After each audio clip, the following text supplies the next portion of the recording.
Assalamualaikum warahmatullahi wabarakatuh. Alhamdulillahirrabbilalamin. Wassalatu wassalamu ala asrofil anbiya'i wal mursalin wa ala alihi wa sahbihi ajma'in. Amma ba'du.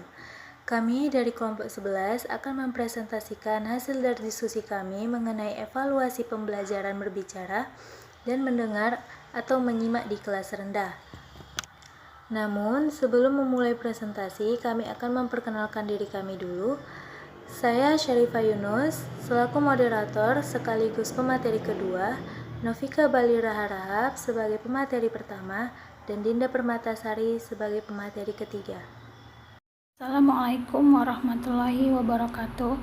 Saya Novika Balira Harahap akan menjelaskan tentang pengertian evaluasi berbicara dan menyimak.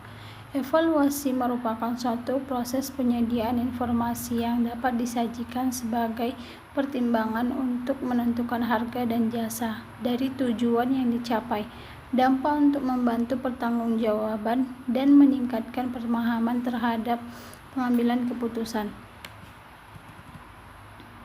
Evaluasi juga dapat diartikan sebagai suatu kegiatan terencana untuk mengetahui keadaan suatu objek dengan menggunakan instrumen dan hasilnya dibandingkan dengan suatu tolak ukur yang memperoleh suatu kesimpulan.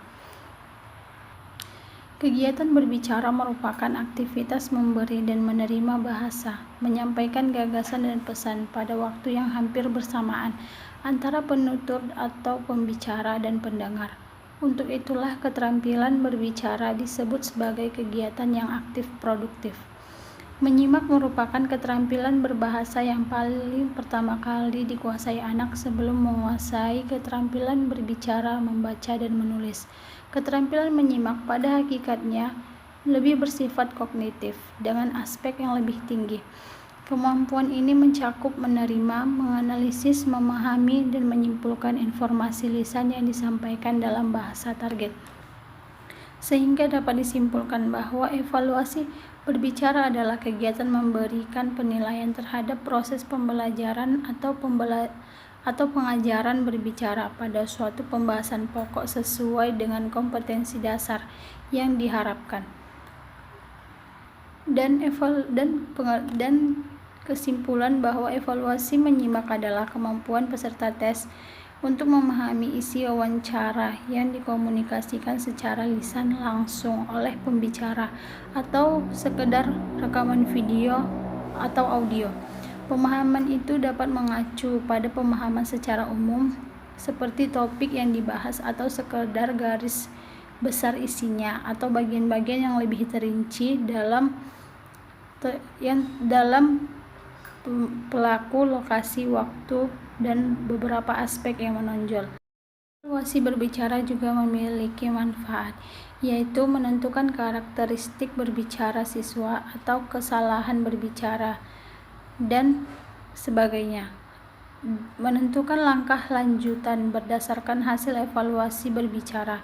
Siswa dapat berbicara kreatif secara baik dan sopan santun. Selanjutnya, teknik evaluasi berbicara yang dapat digunakan untuk melatih anak didik, yakni yang pertama, mengucapkan huruf, nama, keadaan dalam bahasa yang ditargetkan. Yang kedua, menceritakan kembali dialog, cerita, peristiwa yang didengar atau yang dibaca. Yang ketiga, menceritakan gambar. Yang keempat, melakukan wawancara kepada anak tersebut. Yang kelima, menyampaikan pengalaman, peristiwa, ilmu pengetahuan secara lisan. Yang keenam, menjawab pertanyaan sederhana dan dengan kompleks. Yang ketujuh, bermain peran kepada anak didik. Dan yang terakhir, melakukan diskusi dengan teman dan orang sekitar. Teknik evaluasi menyimak yang dapat digunakan. 1. Menyebutkan atau menuliskan kembali suatu informasi sederhana atau fonem, nama sesuatu, jumlah, keadaan sesuatu, peristiwa, dan lain-lain. 2. Menyebutkan atau menuliskan kembali deskripsi atau uraian suatu peristiwa, benda, keadaan, sebab, akibat, dan lain-lain. 3. Menyebutkan atau menuliskan kembali suatu hal atau kelahiran, pengalaman, kawan-kawan, dan lain-lain. 4. Menyebutkan atau menuliskan kembali suatu cerita. 5. Menyimpulkan suatu percakapan. 6. Menjawab suatu pertanyaan dari suatu soal atau objektif. Esai berstruktural atau esai bebas. 7. Menyimpulkan tema dan unsur-unsur lainnya dari sebuah cerita. 8. Memperbaiki ucapan-ucapan yang salah yang tidak sesuai dengan bahasa target. Hubungan menyimak dan berbicara. Antara menyimak dan berbicara terdapat hubungan yang erat dari hal-hal berikut. A. Ujaran atau speech, biasanya dipelajari melalui menyimak dan meniru atau imitasi. B. Kata-kata yang akan dipakai atau dipelajari oleh sang anak, biasanya ditentukan oleh perangsang atau stimuli yang ditemuinya. C. Ujaran sang anak mencerminkan pemakaian bahasa di rumah dan dalam masyarakat tempat hidupnya. D. Anak yang masih kecil masih dapat memahami kalimat-kalimat yang jauh lebih panjang dan rumit daripada kalimat-kalimat yang dapat diucapkannya.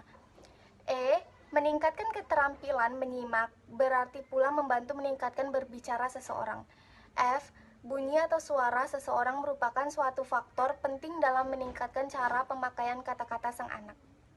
Disimpulkan dari pemaparan materi yang sudah dijelaskan tadi, bahwasannya evaluasi merupakan suatu proses atau kegiatan pemilihan, pengumpulan, analisis dan penyajian informasi yang sesuai untuk mengetahui sejauh mana suatu tujuan program, prosedur, produk atau strategi yang dijalankan telah tercapai, sehingga bermanfaat bagi pengambilan keputusan serta dapat menentukan seberapa alternatif keputusan untuk program selanjutnya. Evaluasi dalam pengertian luas dapat diartikan sebagai suatu proses perencanaan, memperoleh, dan menyediakan informasi atau data yang diperlukan sebagai dasar untuk membuat alternatif keputusan. Dengan demikian, setiap kegiatan evaluasi dapat penilaian merupakan suatu proses yang sengaja direncanakan untuk memperoleh informasi atau data. Menyimak diartikan sebagai suatu proses yang mencakup kegiatan mendengarkan, mengidentifikasi bunyi bahasa, menginterpretasi, menilai, dan mereaksi atas makna yang terkandung di dalamnya. Berbicara adalah kemampuan mengucapkan bunyi-bunyi artikulasi atau kata-kata untuk mengekspresikan, menyatakan, serta menyampaikan pikiran, gagasan, dan perasaan. Tadi hasil dari presentasi kelompok kami, lebih dan kurang kami mohon maaf. Assalamualaikum warahmatullahi wabarakatuh.